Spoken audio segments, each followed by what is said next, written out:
Welcome to Turning Moments into Movements, where each week we explore simple but powerful wellbeing tips to help you live a balanced and fulfilling life. My name's Leanne Ross, your host and the founder and coach of my business, Happyluia, and I will be taking you through today's 15 minutes of insight and inspiration. Let's get started.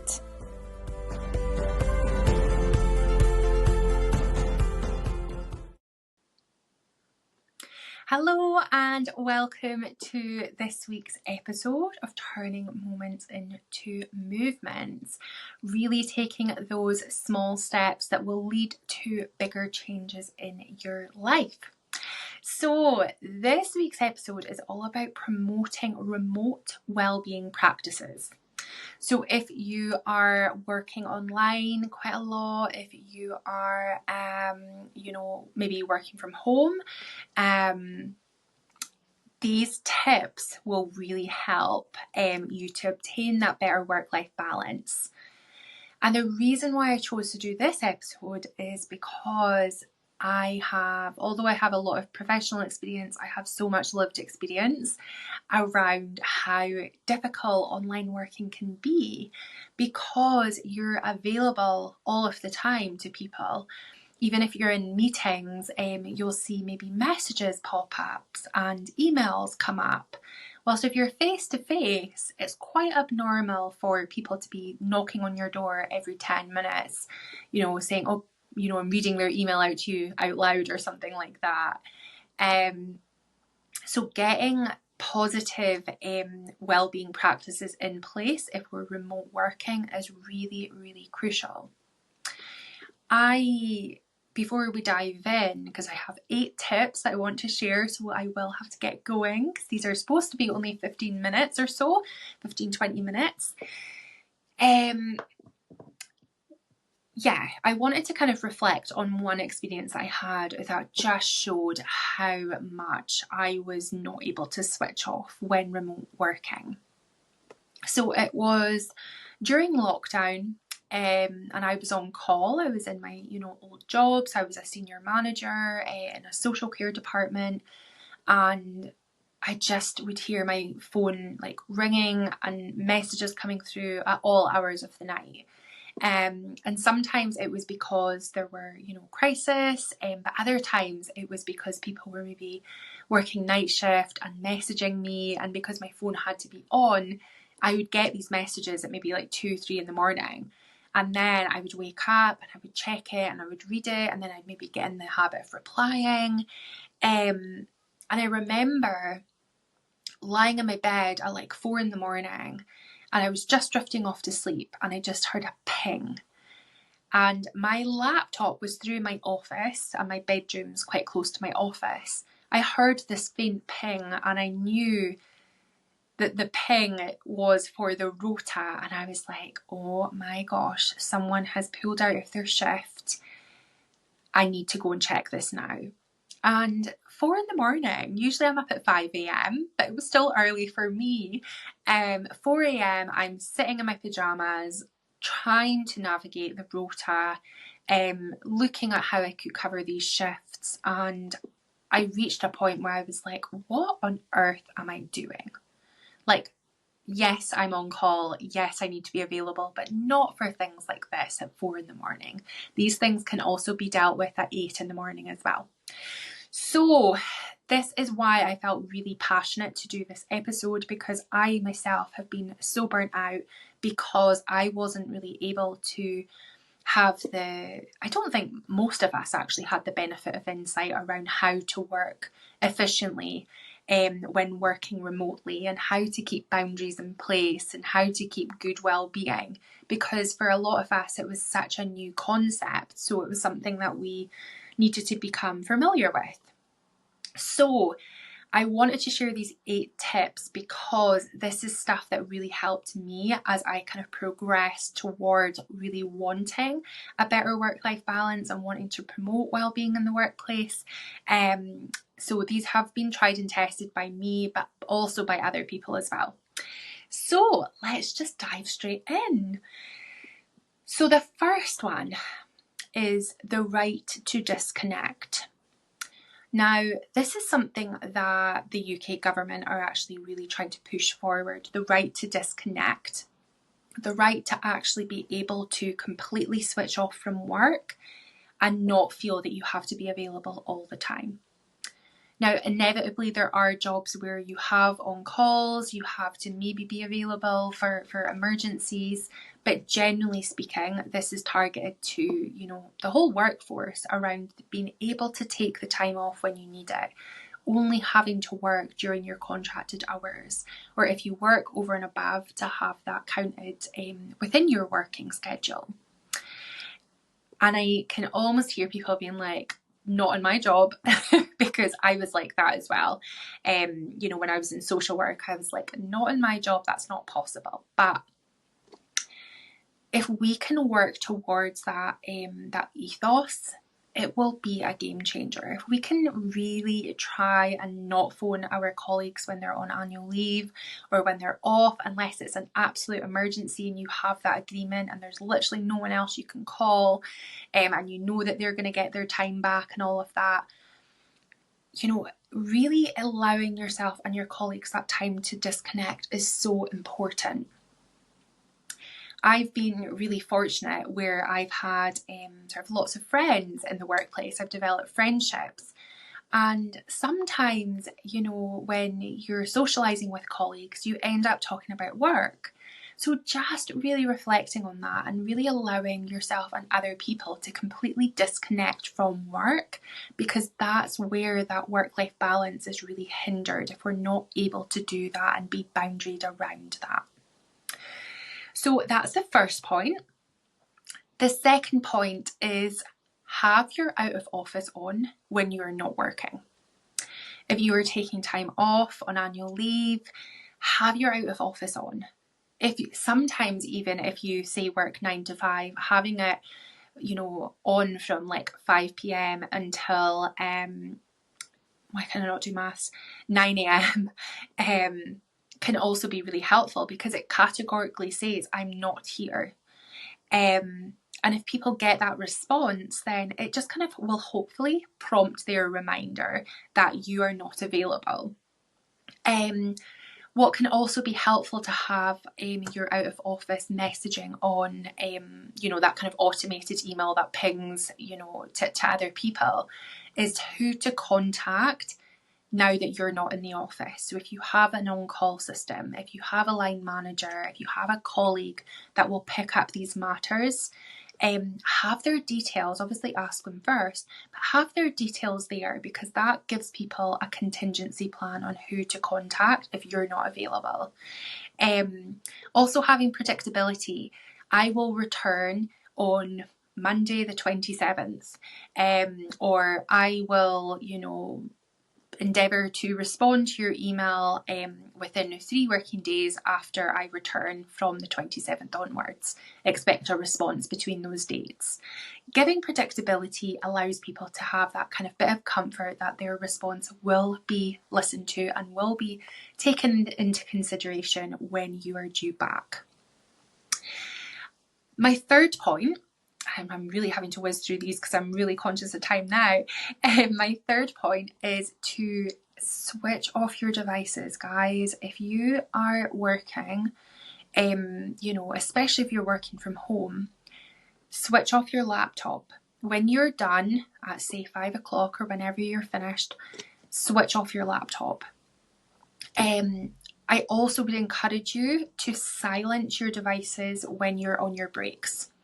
And this will also help for you to kind of just once again switch off and actually take that break.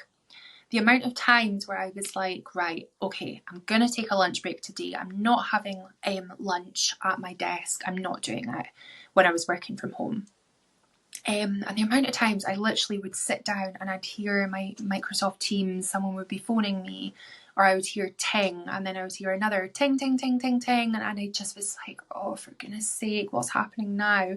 And inevitably I would just go back and work whilst ramming my food down my throat. So sometimes silencing it just helps you to completely switch off. You will deal with it if you need to take 10 minutes to have a coffee, half an hour for your lunch.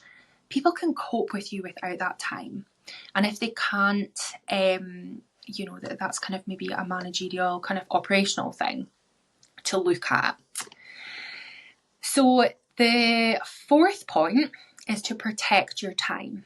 So what I would really recommend is if you open your electronic diary, even if you're doing it just now, schedule in all of your lunch breaks. You can move them about, so you might, say, oh, well, usually I have it between 12:30 and 1, but, on a Thursday I want to take, between 1 and half 1 or whatever you need, but schedule them in every single day. You can move them about if you need to, if you're okay with that, but schedule them in. That will block out that diary and make sure that you are having your lunch breaks. Similarly, if you are, entitled to tea breaks, get them in as well. This will sound really prescriptive, but if you, just repeat it, it will literally take a couple minutes to do, and it will really, really help. Similarly, put in all of your annual leave. Even annual leave that I didn't get approved, I would be putting it in my diary and just putting provisional annual leave or something like that. Get it all in your diary, because then it's protected, it's looked after, it's acknowledged, especially if you share your calendar with other people. What else have I got here? Yes, tasks. If you have big tasks, or any tasks actually, that you need to complete within your working day, have them scheduled into your diary. That once again, it shows that you're busy, you're committed to something, and people are maybe less likely to book in meetings if your diary is already booked out. That will help you to have the protected time to have your lunch breaks, your annual leave, your breaks, and complete your tasks before people start to come in and put those meetings in place. If people are not respecting that, once again, that's another organisational position that you maybe need to have, need to be having conversations with other people on.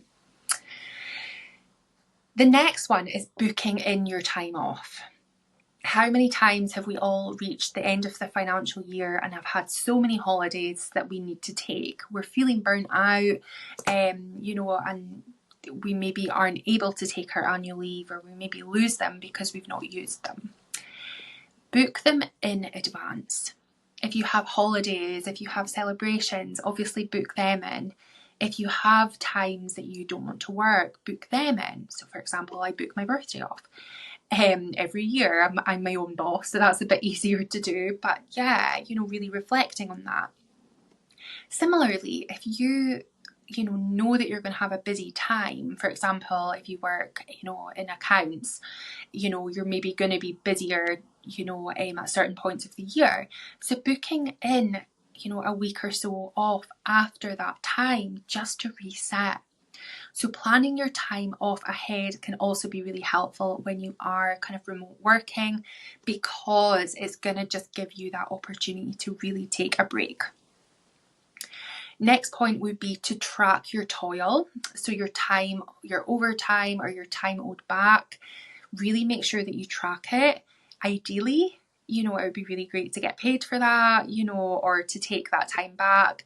I know some organisations don't allow either, which is not great. But if you have a list of times that you've had to work overtime, and you're, irrespective of whether you're getting paid for it or getting your time off, having a track of the volume of stuff you're doing is going to be really helpful, because that's the stuff that you can look at and reflect on.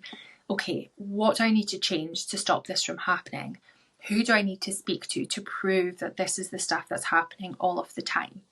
So it can be really good evidence to keep a track of your overtime, your time owed in lieu, because it just helps you to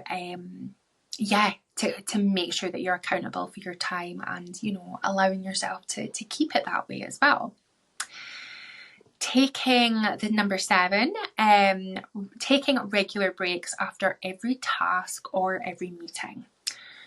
Really trying not to organise back-to-back meetings and, doing, a big task, maybe writing a report and then jumping into a meeting and then finishing off the report and then jumping into another meeting.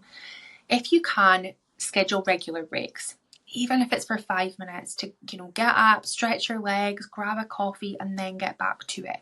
These are really, really going to help you to break the day up and really reduce that kind of fatigue that you're going to be feeling during screen time. And then finally, the 8th point is to listen. This is a little bit of a pitch. Listen to my episode the week before, which is all about how to support and prevent Zoom fatigue. So this is really all about kind of, once again, reducing screen time fatigue. If we're on our screens for loads and loads of hours of a day and we've not really taken a break, we will inevitably get really tired and sluggish. So I've done a separate episode, solely on that, with some tips and tricks as well on how to really reduce that fatigue and how to improve your productivity, your motivation, and generally your happiness in the workplace and your well-being. I am so excited to hear how everyone gets on. As always, make sure you check out the resources in the show notes. Book a virtual coffee with me as well. I love chatting to people. So let me know how you're getting on. My email's there as well. I have lots of memberships and courses. I am a one woman band, really trying to change the world. So I have so much to offer you. So if you found this helpful, give me a shout and make sure that you look into some of my coaching stuff as well, because I promise you I will change your life for the better. Anyway, really excited to hear how you get on. Thanks as always for listening, and I can't wait to hear how you all get on. Take care and speak to you all next week. Bye.